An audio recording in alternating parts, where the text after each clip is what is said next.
And hello, Blanca. Welcome to the Talking Oceans podcast. 1 second, I need to look at you or. Maybe. Yeah, yes, okay. Well, I mean, if you say it was something funny, you can look into the camera. But Okay. Other than that, yeah, just like. Alright, it's alright. so I funny. don't think I'm gonna say anything. Anyways. Alright. You can say a joke and then be like, ha ha. Okay, so good morning. Yeah. It's nice to be here with you. Yeah. And okay, so Nice. let me know what. So first of all, you have the big honor of being the first female on the podcast, first girl. Ah, cool. Yeah, super badass. So I thought, I'll give you a shot. That's super nice. Thank you. Yeah. So, how you been doing in the last month? Obviously, we've been locked down here on Medino. I think the rest of the people, I've been at home. Yeah. Yeah, because now we are in quarantine, so I'm trying to do workouts or studying or be doing something to not stay at the sofa the whole day. Yeah. But You've been turning into like a banana bread exactly. cooking pro, huh? Yeah, I'm a professional chef now. Yeah. No, the banana bread is really awesome. Like. Thank you. Yeah, pretty much I'm discovering new recipes like vegan protein and stuff. Mm-hmm. Like after the quarantine, it's gonna be more useful because it's power. It's vegan, but it's power. So we wanna wait until we do some sports. Are you vegetarian or vegan? Not for the moment, but we are trying to be more. Get out the meat from our diet. So you're just trying to see how it goes. Yeah. Well, I eat meat, not meat, not that much, but I eat fish. Yeah. So not vegetarian. And I guess since we're not doing that much activity, it's easier to go without Yeah, this. exactly. And Yeah, I once love you go back veggies. to like all the activities, it could be different, I guess, no? Exactly, yeah. And I love veggies, so it's easy for me to be vegetarian. Okay, so just to introduce you formally to everyone who might not know you, Blanca Alabau, currently Olympic foil, slalom foil windsurfer, also doing some wave sailing in your own time. Well, you're trying to learn the front loop, no? You almost got the front loop. Yeah, forward. I'm trying I've been trying for a year. Yeah. And I almost have it, but I cannot say that I still have it because I don't have the video from it. Yeah. Soon. And former RSX windsurfer as well. So yeah, obviously last year in PWA you got to 4th places in the foil format and in RS6 top 10 youth in youth worlds, right? Yeah, exactly. So how long have you been windsurfing for actually? Well, I started when I was around 9, 10, but the thing is that I used to live in a city, in Sevilla, so I learned in a river. Oh, really? Yeah. Okay. Then I moved all the weekends with my club to Cadiz, that it was the main center. And yeah, I've been sailing just the weekends, and also with my family in holidays, I go to Portugal for surfing or Cadiz for training, or Tarifa for wave sailing. Yeah, so in total, how many years would you say? Around 12. 12 years? Yeah. Oh, so still more than a decade? Yeah. Yeah, and let's just go to the very back and just tell me, where did you grow up? Was it Seville? Yeah, well, I born in Seville. I've been there until I was 13. So I learned, as I say, in the river. Then I moved to Cadiz every weekend. And then my sister moved to Tarifa, my sisters actually. And I went there with my parents, like when I was 13. And then I started wave sailing there, but I also RSX or techno in Cadiz. So, yeah. And so you have 2 sisters. You have any brothers? No, not brothers. That's, my father is the only man in the family. Oh my God, he must be overwhelmed. He must be going crazy with when you have 5 women in the house. Now my sister with Ben, Sarah with Ben Vandersteen, also a PWA sailor, had a boy. He's 2 years old. So it's finally the first boy in the family. Exactly. And were your parents windsurfing as well? They don't windsurf. My father, he don't even go to the beach. And yeah, my mom doesn't windsurf, but she loves stay at the beach. So. Yeah. So how did you get introduced to windsurfing? How did you decide to try it out? My sister Marina went for a course at the beach with my cousins. Mhm. So she started there at the beach like a normal kid, and then she moved to Sevilla, and she started in the river like me, and then she started to make competition and stuff. She moved to Cadiz, Mhm. and she became professional. So from there, I wanted to try as well, and I tried to follow her. Because Marina is a bit older than you. How much older is she? 11 years older. 11 years older. Oh, okay. So you thought she was this cool older sister and you wanted to do something like Yeah, her? exactly. I saw her like winning championships, traveling a lot, like friends from all around the world are coming home because we live in Sevilla, so it wasn't the airport there. It was like a base to go to Cadiz from everyone. So every week she had new friends that came to Sevilla to go to Cadiz for training. So And they I were mean, coming by the house and Yeah. you were seeing them and you thought it was pretty cool. yeah, exactly, like people from all around the world. So Yeah. I like this feeling. Yeah. And your other sister is Sarah, right? Sarah. Is she windsurfing as well? She knows how to windsurf. She knows how to do everything, but she's a little bit more. She prefers to stay at the beach. Fair enough. So basically, your sister introduced you to windsurfing, right? And you wanted, to try and go like because that was dope. How was the first experience trying to windsurf? Do you remember your first lessons? Yeah, I remember. It was hard because the equipment is not like today. So I learned in a Mistral board with a super heavy sail, Mistral as well, or Aloha. That it was super heavy for myself because I was super tiny. I was like 9, so it was super hard to put the sail up, and the board was super unstable. And we are falling into the river that is super dirty. So the feeling of the windsurfing was not that good, but the atmosphere that I have, I love it. So you like the whole? Did you have a club there? Yeah, in Sevilla is a club. They have a team and everything. So with them, I moved to Cadiz every weekend. And there I start with the techno and the monofield sail. I was pretty easy. Then I started to planning. So yeah, I've been addicted. So basically, like one of the things that got you like more into windsurfing was the cool atmosphere like around the club. Yeah, pretty much. I imagine you had like a lot of kids around your age as well in the club. Yeah. Or? We've been a team around with 6 girls. We all windsurf, and we all traveling like for Spanish championship and worlds as well. So it was super fun. Super fun. And did you get like hooked onto windsurfing right away, or did it take some time for you? And was it like your sister, your parents, were they pushing you into windsurfing, or was it you that wanted to go? No, it was me, definitely, yeah. It was like super exciting I've been waiting the whole week. I've been waiting for the summer to go training and see my friends that I just see in the weekends. So it was pretty fun, yeah. Nice. And how were you doing at school? So I imagine like you were like windsurfing all the way through like middle school and high school as well. Were you doing well at school, or were you one of the naughty kids? Yeah, well, in the beginning it was easy because school was not that hard, so I could go in the weekends, or sometimes some weeks I do camps in Cadiz, so it was easy. But then when I grew up, I was like 17, 18, that the school was harder and I was training a lot more. It was a little bit hard, especially with mathematics and chemics, that if you lose 1 week, 2 weeks, then you come back and you're lost. Yeah. So chemics and mathematics, it was super hard, but the rest of the subjects, it was okay. But it's true that traveling and escape school, it was a little bit hard to pass all the subjects.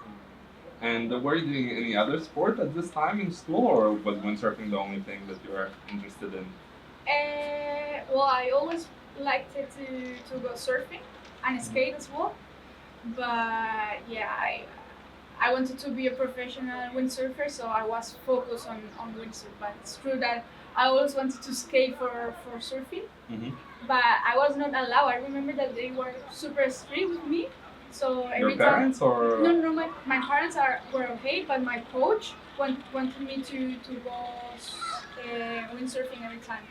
I remember one time we had a competition and it was no wind at all, but they've been like super good waves like next to the beach that we are competing. So me and my friends, we ran away and we escaped for surfing. And when we came back, they almost threw up from competition because we escaped for for a surfing stage. So they were not happy about that, your No, coaches. and I still don't understand. They just wanted you like super focused. Yeah. Fair enough. I don't think it's the way, but yeah, it's what they did. Yeah, and what about like the more traditional sports, mainstream sports like football, basketball? Have you tried any of those? At school, I used to play a lot of basket Mm-hmm. and baseball as well. Really? Yeah. But That's not really popular in Europe, no, is it's it? not. But by my school, it was like a little bit cooler. They pretended to be like international American style. American style. Yeah. Yes. Do you enjoy like basketball or baseball? I like it, but I was not passionate about it. Yeah. So was it because of it was team sports, or was it more like that you just like being in the outdoors, in the water, in the Yeah, nature? I think that one. I prefer to be in the water, so every sport that is in the water, even swimming, I love it. Mhm. But yeah, I like it, but I'm not passionate. I like team sports, but I like to be in the water. In the water more. Yeah. Of course. And were your friends from school windsurfing, or did you have like more like school friends, and then you had your group of friends at the windsurfing club? Yeah, I used to have my group of friends from school, and then my group of friends from sailing. Until I moved to Tarifa, they're my friends from school are the same that went sailing with me. So most of them are kiters. Yeah. So I learned how to kite in Tarifa as well. But yeah, I had the same friends. At what age did you move to Tarifa? 13. 13, yeah. And when did you start competing in doing windsurfing competitions? Pretty soon, I think I was 12, 11, 12. So like a few years after you started windsurfing, you Yeah. went into the competitions as well. Yeah, exactly. Do you remember your first competition? Yeah, I remember. Pretty good. It was an European in Cadiz. Really? And I The just- first competition ever Yeah, was a yeah, yeah. European I champion. was with a monofilm sail, like 3 meters, something like this. And I said, no, and a monofilm. And I just break my, how to say it? Wrist? My wrist. Yeah. And my mom took it out just to make the competition. Mhm. And it was windy every day. So it was super painful. I was failing all the time because I didn't know how to play, and I had to put the sail up with the heels. It was not... Not nice. No, not nice. But I feel super strong because I was doing it. So did you go to your first competition before you knew how to plane? I knew how to play, but it was super windy, so I was failing many times. Okay. I'm thinking like, I think myself, the first competition I did, I didn't even know how to plane as well. But I think in Lithuania, like when I started windsurfing, there were no other kids, no windsurfing clubs really. So I started doing like the fun board competitions with adults. Cool. And like in the beginner class, I was like with a 3.2 sail with an aluminum mast. That was a slalom or up? It was like, it was not like slalom. It was like going from from the start to the mark and back. Okay. That was the whole race. Because like it was too difficult for us like to figure out anything else, you know. Everyone with different equipment and everything. Yeah. Like what you can use whatever equipment, and it was like everyone was windsurfing, for like 1 or 2 years. But I was like 9, 10, and the other people were like 40, 50. Oh, really? Yeah. And how was your feeling in the competitions? I don't know. I think like the first time I was scared. I think the first time for the first race, I didn't find the start line, and I came back to the beach crying. And then my mom sent me back like, "No, there's the start. You go there." Then I managed to find it, and then I started having fun. You told me that you've been in Europeans or Worlds without sail Yeah. watch, right? It's true. It's crazy because I don't know. Like I've been doing like these competitions for fun, and I never thought too much about it. And then with my parents, we went to Lake Garda, and there was this World Slalom Championship going on. And I don't even remember how I entered it, if it was my decision or my parents, but I was like, yeah, competition, cool, I'll do it, whatever. And then I go to the start, and everyone's like super serious, and I'm there like just without a start watch and having fun. And I checked the results from it a few days ago, and I found out me and Greta Merchiger, we almost had the exact same points. Oh, really? Yeah. We were both at the very back. I think in my youth class, it was like 50 sailors. I was 46, she was 47. So clearly, sailing without a start watch did not help me at all. For for sure. Yeah, I remember I always have a watch because my sister was helping me in the organization. But it's true that the course I never knew how to do the course. Like I always go to the first, second, then I never knew how to, even if I was the first one, because I was a little bit faster than the others, but I never knew the course. So that was one of my mistakes, and something that I learned, that every time that you go for a race, first you need to check the course. Yeah. It's funny, as a kid you're just doing it for fun and you have like no idea what's going on, but you still enjoy it, right? Yeah. What was that? So the first windsurfing class you were in was Big Techno? Yeah, big techno with was the big under 15. So I compete in the Europeans and just Europeans under 15, and then jump to under 17. And I went to RSX like 2 years before I had to go in, because I wanted to start training with the big gear. So I did the ISAF in Dublin, where we met, and also at Cyprus. Okay, yeah. And just taking it back a bit, how long did it take for you to learn how to plane? Oof. I don't remember. I don't remember the moment that I've been learning how to plane. But it took a while? I don't think so. No? No, it was easy. For me, it took a while, I know for sure. I know I definitely didn't play in my first summer. In my first summer, I just learned how to use the harness. And I think in the second summer, I started to learn how to plane, but just without foot straps. And I think for me to get into both foot straps, took me like 3 years or something like that, maybe even 4. No, I don't think that much, maybe a year. But the big techno was a super easy board to start playing. Yeah. So yeah, I remember the moment that I started the water start. It was super hard, because for planing it's fine because the board it's easy. But for water start, I've been using a 6.5 meter sail, so it's super hard to start. It's the one with the cams, no? 2 or 3 cams? Yeah. It was the Techno under 15, so 6.8 I think, or 5.8. I don't remember. So it was super hard to start doing the water start with this. So was like getting the water start kind of like a high achievement for you, like a benchmark that you were striving for? It was super hard, and I remember the first time I did, it was with the RSX.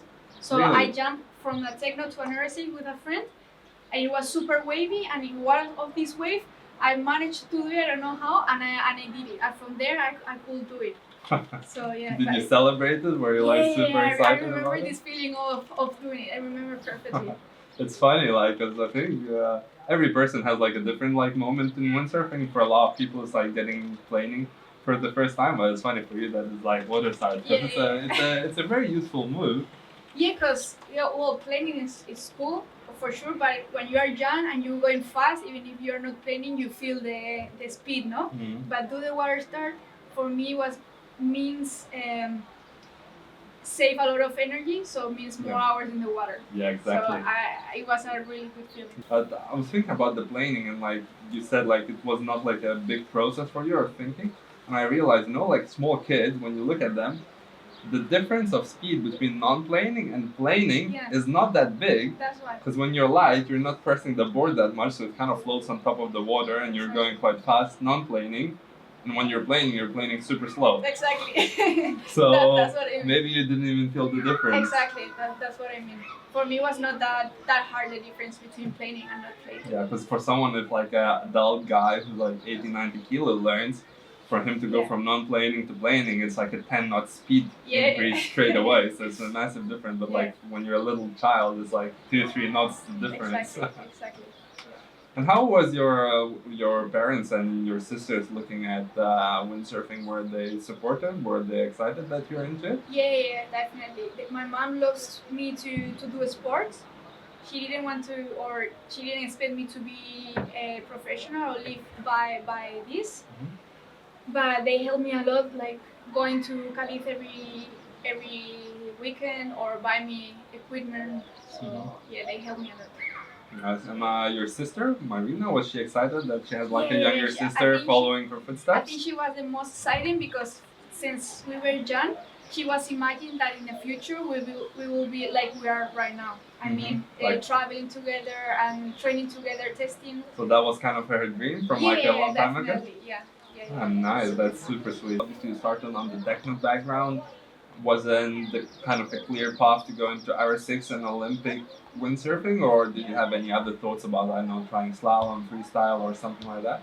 Yeah, I think when you're into the Olympic Wars, if you started with techno, you directly go into RSX. You don't even think about other stuff, especially in my club that is not really windy and not many people are doing other things like formula or slalom or waves. You don't even think about it. So yeah, I started in techno and the way was going to RSX. But it's true that my mom was always telling me that why you don't try PWA because it's much more fun. You real windsurf and it's more like more real, no? The Olympics are really like specific. You need to be really focused on it, and you don't see much. You just focus on this and that's all. And my mom always tell me that because we have the reference of Ben, for example, but I didn't listen to her in a way. Oh, yeah, because it's interesting, right? Your oldest sister was dating this PWA windsurfer, Ben Manderstein, of course, and the other oldest sister is like in the Olympics, so it had like kind of like you were able to see both of the of the paths, I guess, from quite an early age. Yeah, but Ben doesn't speak that much, so he didn't introduce us to PWA. Like he didn't try to sell us the events. Yeah. So we were more focused on the Olympics, and it's the reference that I have from my sister. I had it more close, so it was the way that I want to go. And tell me about your RSX career. How did it start? Like what competitions you do? Did you find it fun? Yeah, I was feeling pretty fun because I have a team, as I told you before, with a lot of girls, and we've been training together. We've been super focused on competition trainings. We went to the gym together and everything. But then these groups get separated because most of the girls went to university and they changed the city and stuff, normal things. So the feeling was different, no? It was more serious and yeah. I started to doesn't like that much because I was training kind of alone. And then if I wanted to train like more serious, I have to travel with my sister and her husband in the moment. So I had a boyfriend at home as well, so I wanted to stay at home, and I started kiting as well, so I wanted to kite and surf, and it was super expensive to keep going. So all the money that I was saving, I had to spend on the RSX, and I didn't have any good results or any sponsor. So I thought that it was a better idea to quit the RSX and save the money to do what I wanted to do, that was windsurf and surf. So yeah, with this money that I saved doing windsurf instructor and kite instructor, I've been traveling a lot and windsurf. Let's remember the Dublin 2012 ISAF Youth World, right? Yeah. That was the competition. Yeah. So that was my short period as an RSX sailor. So actually, I don't know if you know this, but that was my one and only RSX competition. And I trained for a total of 2 weeks and 5 sessions on RSX gear before I came to that championship. So because you've been doing formula, right? Yeah. So your federation, your country decide that you was the one that needs to go to this world championship. Well, actually, they had another guy who was supposed to go, and I didn't even think of going. I didn't even know it existed, the competition, 2 months before the competition. I wasn't aware of it.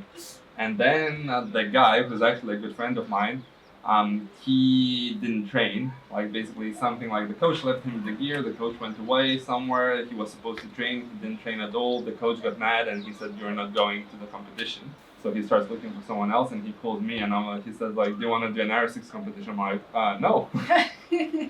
He's like, but think about yes, you it. need to do it. Yeah, I'm like, no, I definitely don't want to do it. I saw the board, it's like as heavy as two of my Formula boards and it doesn't go any fast. So no, I don't want to do this. And then he started trying to convince me that it's like everything is paid, it's 4-star hotel. Yeah, well, the ISAF is one of the best championships that a sailor can go, because Yeah. there are one from each country and they are from all the classes. So we are staying all together, and it's pretty cool. It's No? a pretty cool concept, yeah. And I wasn't aware of that at all. So then I talked to my friends who, one guy the year before, he went to Croatia and he really enjoyed it. He was like, yeah, like flying the same as you. You know, it's like all people from all over the world. Everyone's like super into sailing, windsurfing. So it's like really cool people.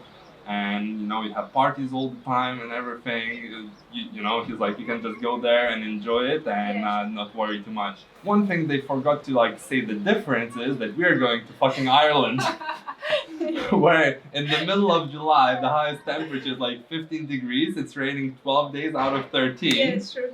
And it's just a nightmare. Yeah, I was in Tarifa this time, and I was feeling like summer, no? So I just bring my flip flops. I'm always wearing flip flops, even if it's winter. Mm-hmm. And I went there, and I was the whole day with the foot wet. Yeah. So it was horrible this way. I always been using the stuff from my sister, so I always have the equipment already like set up. So I went there, and it's all brand new.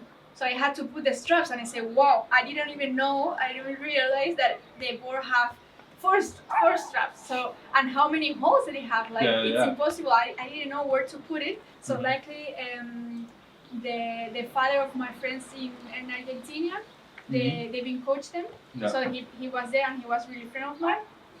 And he been helping me to put the straps, trim the sail and everything. Oh, nice. So I had him that speak my language, and he been helping me.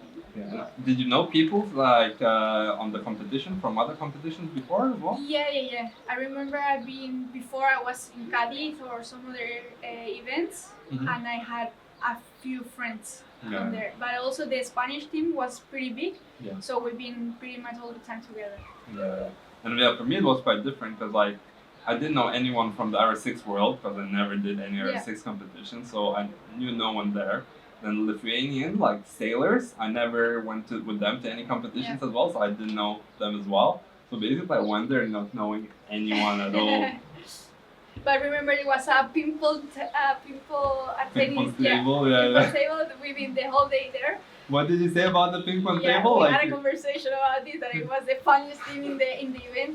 That was the most fun we had like in the event was the ping pong table. Yeah, I remember it was pretty fun. No, and for me, the reason why the ping pong table was the most fun I had most of the time was because the competition was running in no wind most of the days. It was like 2 to 5 knots. Something like that. As I remember being planning all the time actually. I was planning on one race. All the other races I was just standing, and okay, just like for like reference purposes, I was at that time 83, 84 kilos. Yeah. Almost the same height as I am now, just a bit shorter, and I was 10 kilos heavier than the next guy on the fleet. I think the next guy, heaviest guy was Kieran Badlow, who was 70 kilos at the time. So in light wind, I was pumping as hard as I could, and you know, kids who were like 50 kilos on the same equipment were hooked in on the harness and the railing on the dagger board and going twice the speed without pumping. Yeah, true. So it was so demotivating for me. And then the worst part was the guys were starting 5 minutes before you girls, right? Yeah. And most of the girls were crossing you. Most of the girls were, the first 5 girls were passing me before the first mark. Yeah, I remember you in that race. That's where I meet. That's where we met, that's how we met. Like Blanca started 5 minutes after me and she was passing me before the first mark.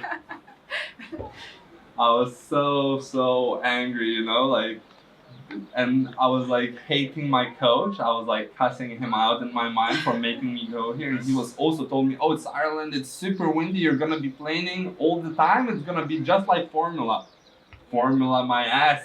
I'm pumping, standing there, going 2 knots, being passed by 13-year-old girls. Oh my god, that was Actually, the course was super gusty, and you had to see the cloud, and the cloud was shut, and you had to go there because it was like 3 knots here and 15 under the cloud. Yeah, but I couldn't get to the fucking cloud because I'm like going pumping as hard as I can to the cloud, and when I get there, there is no cloud there anymore. And then the cloud is over there. I start pumping to that side, and then when I get there, there is no cloud as well. So I'm just standing the whole race. Following the cloud, I used. Yeah, like you know, Winnie the Pooh, you know the cartoon, like the big fat bear. Yeah. He like always was saying something about chasing the clouds or something about the clouds as well. So I felt like that guy. Four. Yeah. And then the cherry on the cake was the silent disco at the end of the event. Yeah. I don't even go in. Yeah, like that was the first time I realized that there are parties where you put on the headphones, you go in the room, and then everyone's there with the headphones kind of dancing. But like the first time you enter there and you still don't have the headphones, you see like a silent room and people just like kind of like making the moves and like some like weird sounds like that with no music, and you're like, what the hell is happening? But they told me that it was two challenge, Yes, 2 channels, yeah. Two channels, exactly. So maybe I was speaking, listening to one challenge, and I knew another. So Exactly. And that was the worst part because I put on the headphones. I had no idea there were 2 channels. And I went there with my friends, and I went to some guys that I got to know during the competition and started dancing. I'm like, that guy is so weird, you know? This is like a rap music, and he's doing some salsa moves. What an idiot!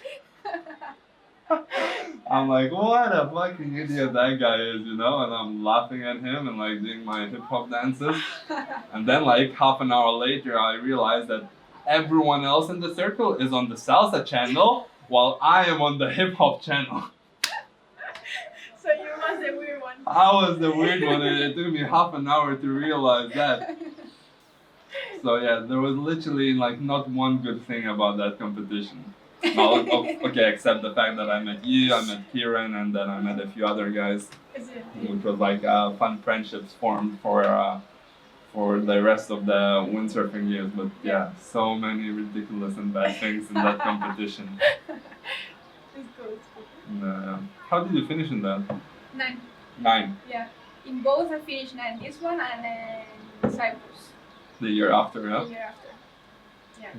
How are any of the girls who were in that youth competition still competing like in RSX now? Yeah. Like the British Saskia. Okay. Marta Maghetti from Italy. She was only in Cyprus, I think. Yeah. Yeah. I don't remember more. The Polish, I think, Maya Janowska? Yeah. She's doing something still. She's doing foil as well. She's been in Punsk in the world. Nice. Yeah, so it's funny because like there's still quite a few people from that youth competition that are competing at high level now. Yeah. So obviously both of us. Yeah. Then from the guys you have Kieran Badlow, who's now double RS6 world champion, Pavel Tarnowski, who's also like world top 5 in RS6, and both of them doing foil, and a few other guys as well. Mattia as well. The Italian guy. So it's funny that from that one competition, there are still quite a few people like all around the industry in like various different classes who are still competing at a good level. Yeah. Because they've been the best one from the country, so that's why I think most of them they are still competing. Yeah, of course. Yeah, that was a cool. That was a nice place to meet. Shit place for a competition. Yeah, sure.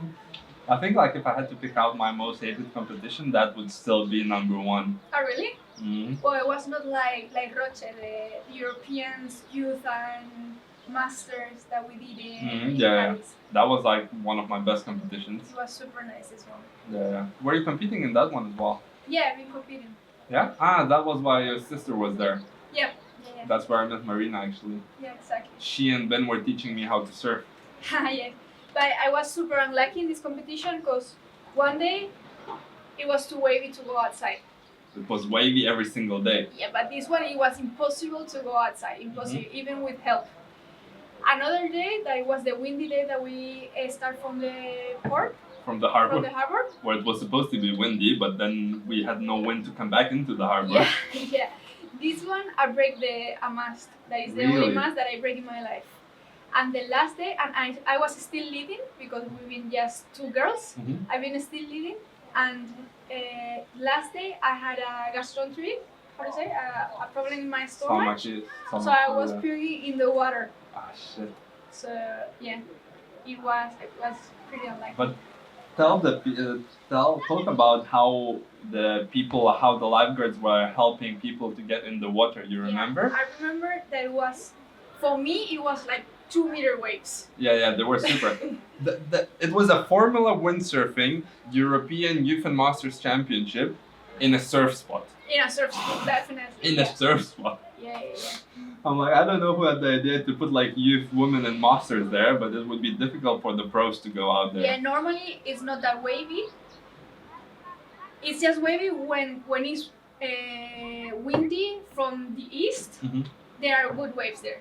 Yeah. But I remember being surfing every day. Yeah. Like it was impossible. Like every time that I went to the water, it was with help. I was not allowed to put all the equipment in my hair and cross past the. Tell how you're getting in the water. How many people were helping you? Well, everyone. There were like everyone. I think like 5 guys, like one from the mass, one from the unexperienced, all of them. Yeah. but yeah, many people been helping me. No, it's like for me, like I remember watching it, and at that time I was already my height and like not as big as I was now, but I was still tall. So for me, it was easier to pass the waves. But so I was like watching other people get in, and I still tell the story to everyone that like listens to it. It was the funniest thing. So you'd have like 3 lifeguards. I think usually 3 like take the equipment like from girls or other people, and one guy would go at the front of the board, one guy would go at the back of the board, and one would be holding the mast on the sail. Yeah. And then the 4th, like the head lifeguard, was like counting the sets of the waves, and he was like, wait, and now go. And everyone like. And then the 3 guys run full speed into the water, and the guys who are like whose equipment it is, they were barely able to keep up with the guys who were carrying the equipment. The other one had to swim that way. Yeah. And then like the guys put the equipment in the water in the beach start position, and then they wait for the guy to come to grab the equipment and go. It was hard. It was hard, but super fun. I remember this championship, like eating super good in El Timón de Roches. Yeah, that was like a super Michelin star restaurant, no? I don't know if that's a Michelin, but it was super nice. Yeah, it was like amazing food. The problem for me was that the day before the event, you see this finger? Yeah. I was like trying to get in the beach from the water. I was coming back. I put my equipment on the head, and then the wave hit me from the back, and I kind of like fell forward, and I lost the board. And I was trying to catch the board before the fin hit the sand because I didn't want to destroy my best fin just the day before the competition. And I was moving my head like that, and with this finger I went full power into the fin, and then it cut like from here like all the way to the bone, and it was like this like flab of meat like just like flapping around. I remember like when I just like came out, put the board down, I'm like, oh, it's not bleeding too much, but I see it's like on the fin. And then I take it off the fin, and then the blood just squirted out like that. Yeah, but like I managed to win it anyway. Cool. Yeah. That was like that was the place where I got Formula Youth European Champion. Cool. So that was actually a good competition for me. Besides the fact that, but for me, like since I did well in the competition, you know how funny it is. It was still good, you know. So like it's interesting in the memory, like the Dublin competition. And the party there was also nice, no? In at the beach? in the European Formula Championship. Yeah, it was super good. Yeah, so that one I enjoyed much more than the Dublin one. So I've been with you in your best and your worst competition. Yeah, probably. Nice. Yeah, like top 5 for sure. The European Championship, that's like top 5 competition for sure. Have you had like what was your best competition? Would you say the most, the one you enjoyed most? My best competition, I think Portimao or Punsk in Poland. So that was last year's World's Foil Worlds. Yeah, because it was windy every single day, but real wind, like 30 knots every day. Yeah. Foiling, and we've been doing 5 races every day. And it So was you were super destroyed at the end, no? Yeah, the longest event that I ever did was like 6 days non-stop. 6 days, 5 days, 5 races a day. I improved a lot over there. I've been like around 5-6 hours in the water every day. Yeah. And incredible. If you're not racing, you wouldn't go out in those conditions, no? No, I don't think so. No. We will be afraid to go without a boat in these conditions. Yeah. So, yeah. And for sure, if I go to the water in these conditions, are not 5 hours. Or maybe 2, 3 as much. Maximum, yeah. But yeah, I remember we've been destroyed. We just windsurf, eat, and sleep. That's all. We didn't have time for more, but it was super fun. Did you have a party in the end? Yeah. I didn't want to go, I swear. I didn't want to go. Because you were so tired? I was super tired. I couldn't even have dinner on the last day. Wow. But Maciek. Bukowski. I'll put this in so he sees that you cannot pronounce his last name. Yeah. It's a Polish name, it's okay. Polish name. No one can pronounce it. He was organizing the party. Mm-hmm. So he was saying like, come on girls, I am organizing the party, you are the first one that need to be there. Like, no Maciek, we are super tired, we cannot go.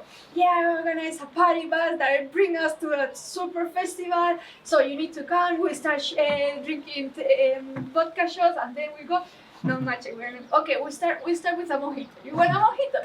Get a mojito. And then we started with drinking games and he convinced us to go to the area. And how was the next day? We didn't have next day because the party was our flights were at 4 in the morning, and we didn't do the board bags or the baggage. Mm-hmm. So from the party bus, from the prize giving, we went dinner. Mm-hmm. From dinner, we went to this party bus and to the party. So from the party, our driver, that brings us to the airport, was partying with us. So from the party, just casual Polish things. So from the party to the party bus, we packed everything and we went to the airport directly. Yeah. So you were in the airport. You were still drunk, I presume. Yeah? Alex Toussaint went with us. Yeah. So yeah, we've been in partying at the airport still. Yeah. I have some pictures that are really, really nice. So you finished RSX at around the similar time that you finished high school? Yeah. Kind of. And did you go to university afterwards? I started university online. Mm-hmm. So like this, I could travel more. No, actually, I've been competing and studying at the same time the last year. Mm-hmm. But I feel that it was too much. Like, I wanted to travel, I wanted to study, so I quit the RSX. The RSX. Yeah. So and what were you studying? Tourism and marketing. Okay. And did you finish it? I didn't finish. I quit the studies last year. Okay. But I think I'm gonna study again. Restarted, yeah. I mean, this year probably if not much is happening, then. It was so pity that I stopped it this year because with all this time, I could pass at least one course in these 3 months. Yeah, of course. But we didn't know. Yeah. But I've been here training. Yeah, you know how is the training here in Tenerife? That is so intense. Yeah. That on the time that I have for resting, I didn't want to be studying, and I wanted to be focused on one thing. So I decided that I wanted to quit the studies. Yeah. And you said that this time you were working as a windsurfing, kitesurfing instructor as well? Yeah. When did you start doing that? At what age? At 16. Mm-hmm. Yeah, well, I started when I was 15. I've been helping in the Mistral Club. In Tarifa, yeah? Yeah, in Tarifa. But they just borrowed me the gear for sailing because I had not the age to compete. To teach, exactly. Yeah, to work actually. Mm-hmm. So I've been helping this year, and next year that I had 16, I was another employee. So I started there until 21. And did you enjoy teaching people? I really like it. Yeah, we've been like 5 windsurf instructor, and we've all been really close. Yeah. So we've been helping each other a lot, and I love the feeling of teach other people how to windsurf. That is my passion. So yeah, I really enjoyed it. Just the last year, it was a little bit too much for me. Because you were started then doing foiling as well, right? Yeah, exactly. So I wanted to go training, and yeah, I was super tired to work and train at the same time. They also reduced the people that work, so I have to do like eight lessons every day, 8 hours in the water. So it was too much. And then you wanted to train on top of that, so it was starting to become difficult. Yeah, the sun. I didn't want to go to the sun anymore. Like Yeah, I just have one day off, and I just wanted to be at the sofa, like with no sun, no anything. So I've been losing a lot of time of sailing. Yeah. And tell me, how did you? So after you quit RSX, how did you decide to go back into professional windsurfing side? Yeah, I've been in this school in Dos Mares, and the starboard team come every year to test the equipment just there. So I knew Remy and the other guys from starboard, and they borrowed me the foil just to try. Okay. So in the first. So were you just like there on the beach annoying them all the time? Yeah, exactly. Like asking, like, what is that? Is a foil? Are you flying? And how many meters? How you rig it? The typical Blanca stuff. Yeah, sure. Like everyone, if they see a foil from the first time, they're gonna come and ask, no? So yeah, they with 3-4 knots that no one wants to go foiling, they borrow me the equipment, and I could fly and be flying for 1 minute, and it was super cool. So I was feeling like I was flying again with this big gear. It was super exciting. So it must have been a big difference from RS6, right? Yeah, big difference. Yeah, like planning with 4 knots, it was like an amazing feeling, no? Yeah. And especially because they give me a proto sail, and Remy was with a normal sail, and I was beating him for luck. So I was super happy, and I decided that I want to foil more, no? Yeah. So the Remy give me a proto board to start competing. So I could do the Worlds, I think, or Europeans in Portugal. Yeah. So that was the beginning of last year. Last year, not the other, no? 2018? I think so, yeah. Okay. Yeah. And you started doing the foil competitions, and you enjoyed them a lot? Yeah, they borrowed me Gonzalo, in between Gonzalo and Remy. They borrowed me a pack. So I've been training with them, with Marina and Gonzalo. And I love it. So Marina told me that why you don't come for competition. I tried Portugal, but then it was a little bit expensive for me to buy everything. So I've been working as a hostess in Qatar. I saved a little bit of money, and I bought my first year. But Gonzalo helps me a lot. Without Gonzalo, for sure, I will not be here. Yeah, Gonzalo is awesome. He's the best. Yeah, for sure. He helped me a lot when I was in Formula. He helped me like quite a few times with like tuning tips and everything, and like world championships and so on. So he always try to help the people that are starting to grow the sport and grow the brand and everything. Yeah, he was also the one who helped me this autumn when I was in Tarifa, and then I was supposed to meet you, and then you ditched me. Then he was the one. Yeah. Then he was the one who helped me and gave me a place to sleep. Oh, poor. I was in Tarifa, no? I don't know. We were texting, and then you disappeared. Tarifa, I think. Yeah, perhaps you went somewhere. Yeah. Sorry for that. Next time you come into Tarifa, you have a house there. Yeah, but Gonzalo saved me, so it was all good in the end. Yeah, he's a really nice guy. Yeah. And what does windsurfing mean to you now? What place in your life does it have? I think it's everything, because my money is coming from this. My time is going for it. My social media is going for it. My boyfriend is coming for it, and all my family. So I think. So you're 100% into it. Yeah, You couldn't quit Unfortunately, windsurfing yes. even if you wanted. Yeah, unfortunately, yes. Like my sister Sarah always says like, I'm all the time here windsurfing everywhere. Like at home, Ben with windsurf. I go to your house, windsurf. I go to Marina's, windsurf. Now with Mateo, now with, like all the time. Yeah. Yeah. So, But yeah, I love it. So it's okay. Like all my friends, all my family is into it. So yeah. it's a healthy and cool sport. So Yeah. And you it's enjoy not bad. both the competition and free riding as much? Yeah. I love competing. I think more than training. Yeah. Yeah, competition have this adrenaline all the time that.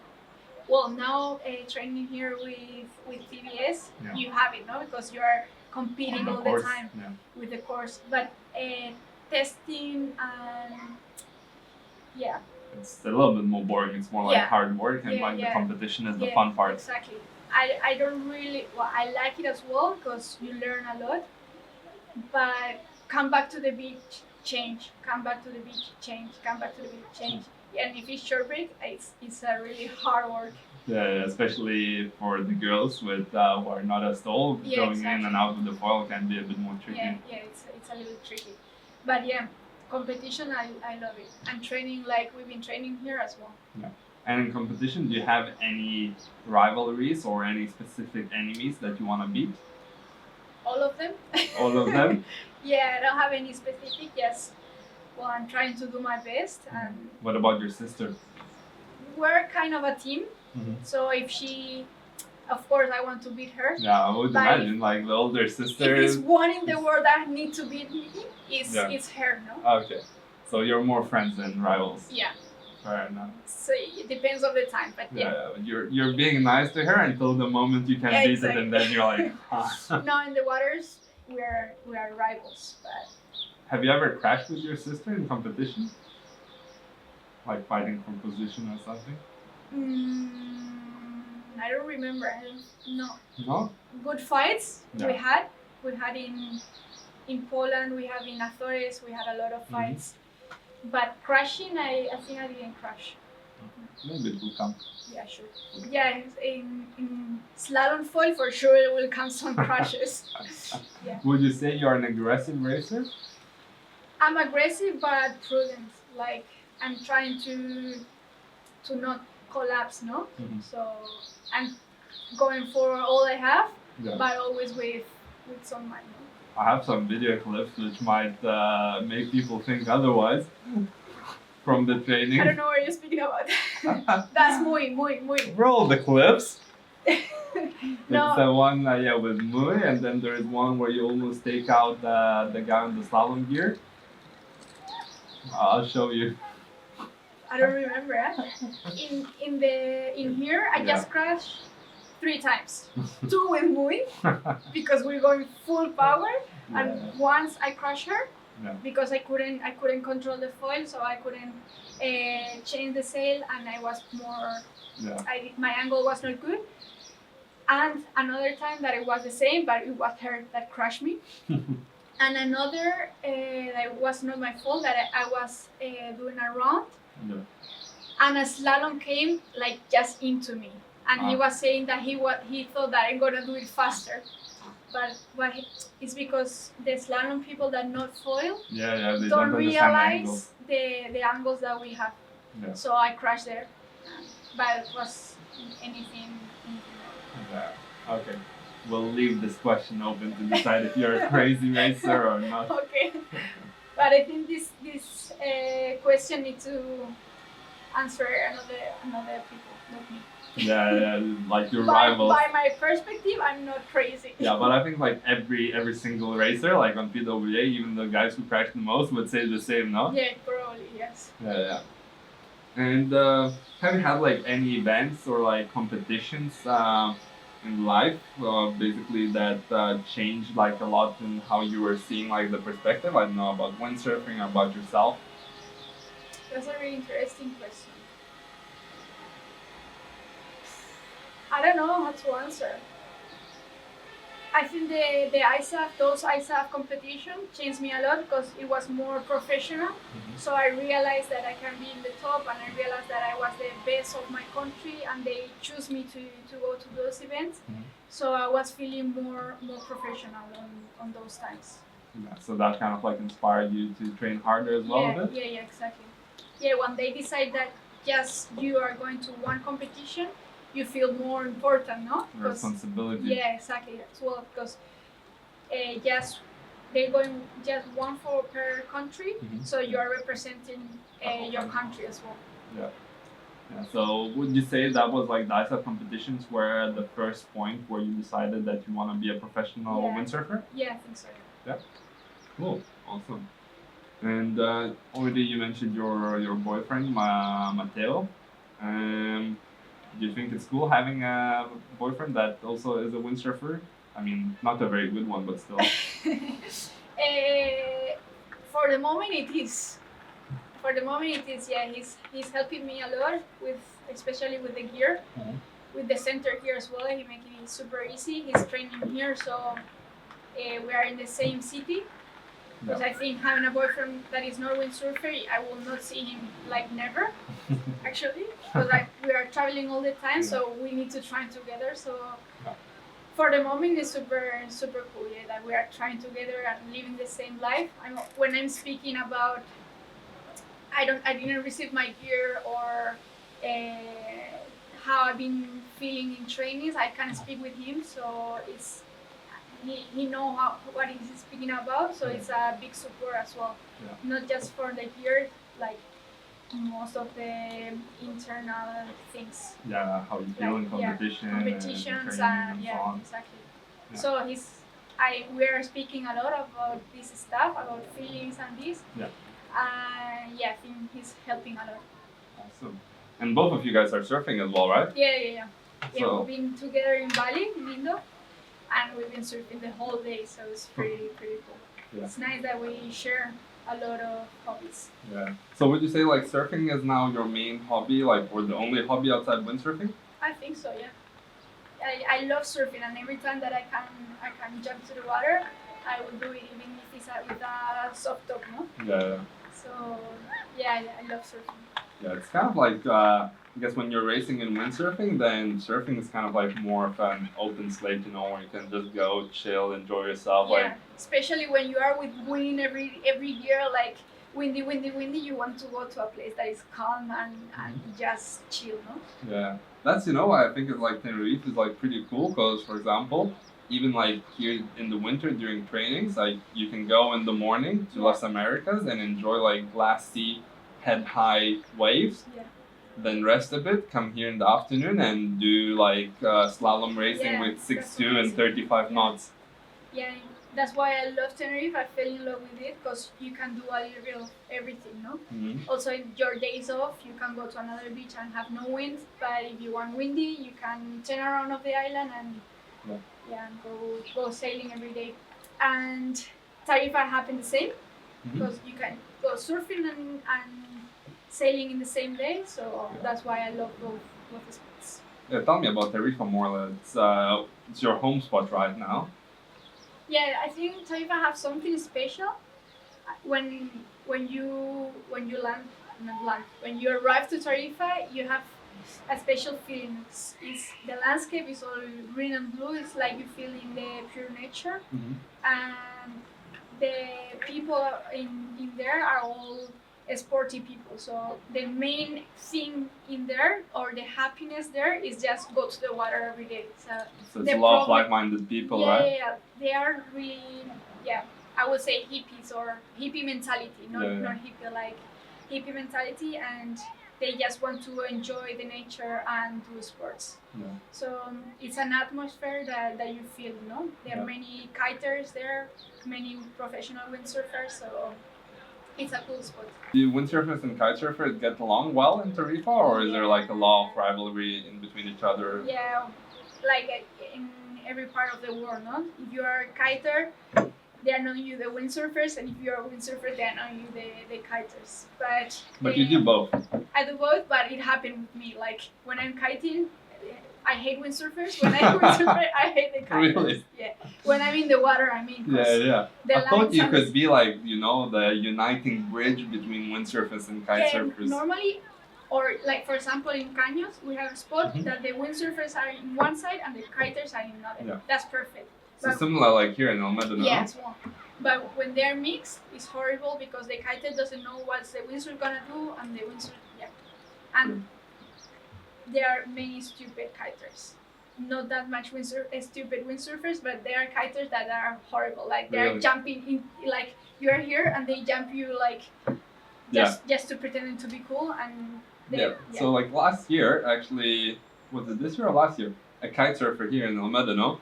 He jumped like that and landed right on Mark Lang board and destroyed it completely. Yeah, that things happen, no? Especially because most of them thinks they have more level that they have. Yeah. So I love to kite, but sometimes kiters, I understand that.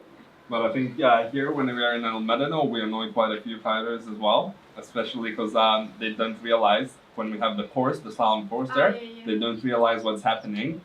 And they go in the middle of it, and then they suddenly see like 8 guys going at 60 km/h straight into them and like screaming full power. Yeah. I remember one day here in a starting line that we've been all like this, and it was a kite like crossing the line, like crossing the line. It looks like a a rabbit start. A rabbit start. Yeah, it's horrible.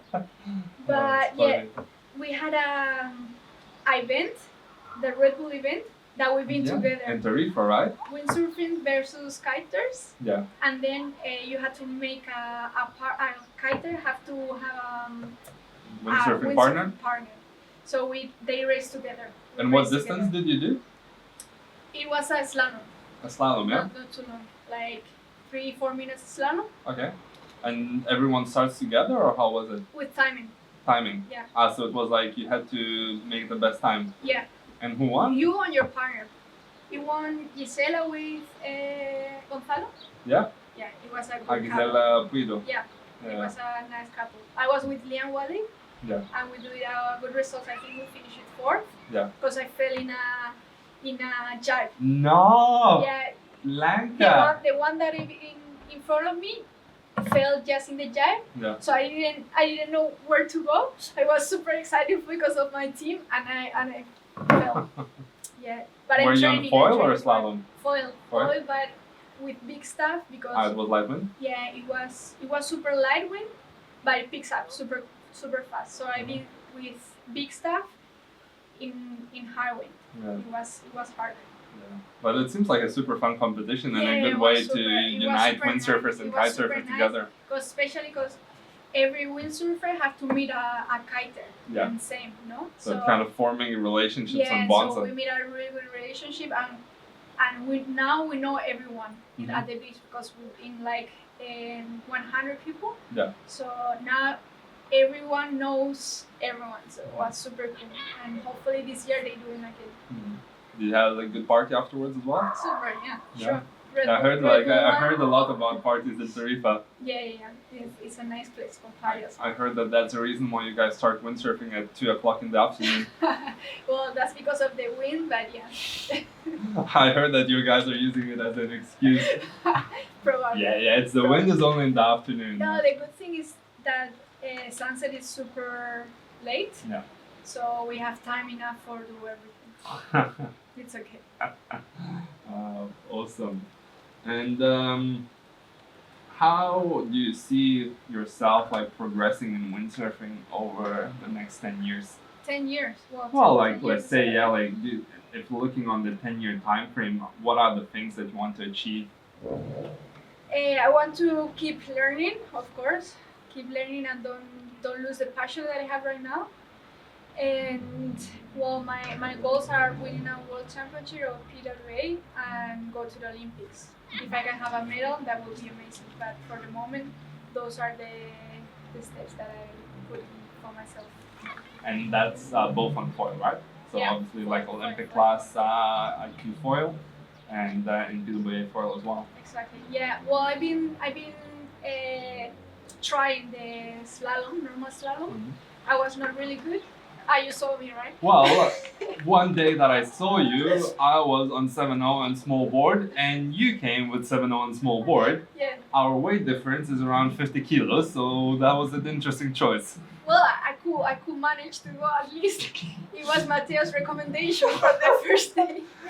I think he just wanted to discourage you from slalom because I he's don't like, look, if she starts doing slalom, clearly she's gonna steal all my gear. So better I just give her the worst gear possible for the day, Like this, so she doesn't want to do it again. Yeah, I think that was that. I think that was what he was He thinking. tried that. But then he went to Australia and stayed here with all his gear. So I tried everything and I really like it. Yeah, how did you take care of Mateo's gear while he was in Australia? Yeah, I tried everything just to keep it warm, keep it wet, everything. Yeah, So, keep it a bit sandy maybe? yeah, no, not sandy. No? I remember. Oh, okay, nothing. Don't worry, Mateo. Nothing happened to your sail. It didn't get sandy at all. Not the 6.2 at least. Don't look at it. Ah, the 6 is mine. Is it now yours? Okay, next question. Next question. What about wave sailing? What are your goals for wave sailing Oof. in the next 10 years? Goals, that's a really good question as well. Well, in Tarifa we don't have much waves, but Oh, you have Canos de Meca, not so far away. but we don't travel that much for wave sailing. When we take the van, it's for surfing. Oh, that can change. But that's gonna change for sure. And yeah, forward loop is the next goal. Oh, you're 70% there. Yeah, I hope so. So for the next session I have, I need to do it. So I'm gonna try like 1,000 times, like Mui did. Like Mui did. Yeah. You can put videos from her. Yes. And yeah, yes, learn how to surf as well because I love it, Mhm. but it feels super different and it's hard. So. Do you have any dream wave spots that you want to visit? Yeah, sure. I wanna go to Maui, Mhm. but still I prefer to have a little bit of level before going. Yeah. So. Yeah, I want to learn here a little bit, get a base, and then travel it for wave sailing. Mhm. Before I just travel for surfing, but things gonna change. Yeah, I mean, I think it's a great combination if you know how to do both. And it's if you have like a little bit of wind, Yeah, and the sure. surfers are like saying, "Oh, it's shitty, it's windy." You can go windsurf wave sailing. If it's glassy, you go surfing. Yeah, that would be amazing.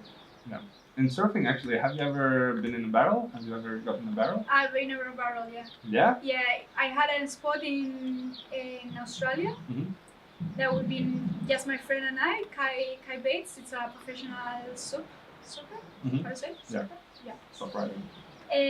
So we went to a spot that we just the two of us, and it was barreling all the time. So it was pretty easy to barrel. Nice. And here I barrel with a soft top. In the beach in front of Yeah, Surf Hub. It was like this. It was fun. So you went the like ass out, head in. Like this, yeah. It was fun. But Awesome. I tried many times and it's not working all every time. Yeah. It's not easy. I think you That's need one a of my perfect surfing wave. goals, like get the barrel.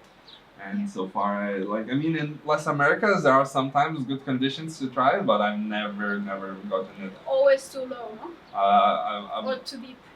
getting lipped in the head. Yeah. So I'm like, should I go into the barrel? Should I not? And then I stay in the middle, and then I get lip in the head. Yeah. You just That's need always to go fun. closer to the edge. That's always so much fun when you get the lip in the head and you get sent head down into the reef. Yeah, I try many times, but it's not working. Imagine you have 2 months free, a lot of money, or like sponsors, and to do like a video for, let's say, your sponsors that look, we give you 100K, make the coolest video you can in 2 months windsurfing and surfing. Tell me, Nice. where would you go? I think I will What would you do? start in Indonesia, Mhm. like all the islands, just trying to find the best wave. Mhm. Then I will move to, I don't know what's closer, Australia maybe, trying to find like best conditions for everything, like in a day, No. like windsurf, surf, and whatever there. Then Fiji, Ooh, Fiji, that's a nice that one. is close to Australia. Do you wanna go to the cloud break? Yeah, sure. That's a scary one, huh? Fiji, and then go to Maui. All around. All around. That seems like quite an epic trip. Yeah. Or if you saw Bella from John Florence, Yeah. that would be a cool one as well. Like get a boat and Mhm. travel from the islands. The Just Pacific Islands, yeah. just discover new spots for windsurf and surfing. That would be amazing. Yeah. But I think 2 months are not enough. I need a year for that. Easy. Sponsors? Sponsors? Anyone want to sponsor Blanca for 1 year for her to sail around the Pacific? Hit her up. 5% for me, finder's fee. Cool, awesome. That's about it. Was fun to have you here. Nice, thank you so much. And see you next time. Okay. And we'll talk more about, I don't know, surf trips, crazy windsurfing adventure, and parties. Cool. Nice. Awesome. Bye bye. Cool.